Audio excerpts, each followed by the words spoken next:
नाम Webster Davis है। मैं मिसौरी का एक रिटायर फौजी और किसान हूँ। मैं भारतीय किसानों को बताना चाहूँगा कि मुझे उन पर बहुत फक्र है। उनका फैसला बिल्कुल जायज है। हम भी भारत के किसानों के एकदम साथ हैं। हम उनके संघर्ष को समझते हैं और उनके मुश्किलों को भी। हम भारत के किसानों पर बहुत गर्व करते हैं, जो अपने हक के लिए, जो अपनी इज्जत के लिए सरकार के खिलाफ जबरदस्त संघर्ष कर रहे हैं। मुझे फख्र होता है भारत के किसानों पर। अमेरिका में तो विरोध करने के लिए किसान ही नहीं बचे हैं। मैं भारतीय किसानों की दाद देता हूं कि आपने अपनी आवाज बुलंद की है। मैं एक युवा किसान और ईंट मजदूर भी हूं। हिंदुस्तान के लोगों को मेरा कहना है कि कायम रहो, आप जीतोगे, एकजुट रहो। मेरा भारत के लोगों को यही संदेश है कि अपना संघर्ष जारी रखो और अपनी खेत खलियान अपने हाथ में रखो।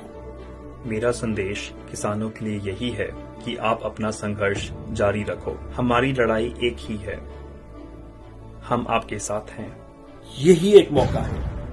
एक बार कंपनियां घुस गए तो वो और मजबूत हो जाएंगे, उनसे छुटकारा पाना मुश्किल होगा। अमेरिका में ऐसा ही हुआ है। कॉरपोरेशंस आपका भला करेंगी, ऐसी बकवास पे यकीन मत करना। ऐसे झूठे सपने वो हमें सालों से दिखाते आ रहे हैं। हम दुनिया का पेट भरते हैं।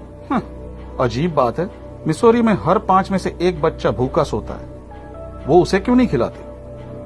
अमेरिका में किसान मुश्किल से ही गुजारा कर रहे हैं। जिस राह पर सरकार, कंपनियां जा रही हैं, वो हम भुगत चुके हैं। हमारे किसान ये सब देख चुके हैं, इसलिए वे भारत के किसानों को सावधान करना चाहते हैं कि ऐसा मत होने देना। सच बात तो ये है कि अमेरिकी किसान मायूस हो चुका है, उन्हें कुचल दिया गया है, वो थक चुके हैं। भारत की तरह यहाँ भी वो खुदकुशी कर रहे हैं। जो बच्चे खुशे किसान हैं वो कंपनियों से डर कर रहते हैं। वो खेती की सामग्री उन्हीं से लेते हैं और अपनी फसल भी उन्हीं को बेचते हैं। अगर कुछ कहते हैं तो उनसे बदला लिया जाता है। ये खुद मेरे साथ हुआ है। MSP यानी मिनिमम सपोर्ट प्राइसेस के लिए भारतीय किसानों की जंग वही है जो यहाँ हमारी भी है। मैं किसानों का दिल से शुक्रिया अदा करता हूँ। हम चाहते हैं कि वो यहाँ आए और हमें इसका महत्व समझाएं। इस बात से मैं बहुत प्रभावित हूँ कि वहाँ औरतें भी इतनी भारी गिनती में शामिल हैं। अपना घर-बार, अपने बच्चे छोड़कर मोर्चे में आना आसान नहीं, खासकर जब आप पर इतनी जिम्मेदारियां हों। मैं मिजूरी का प्रतिनिधि लेफ्टिनेंट गवर्नर रह चुका हूँ।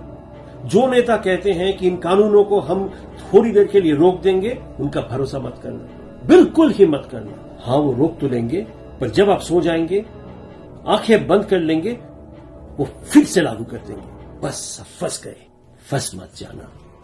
संघर्ष जारी रखिए, पीछे मत हटे। लड़ते रहो, जंग जारी रखो, कायम रहो।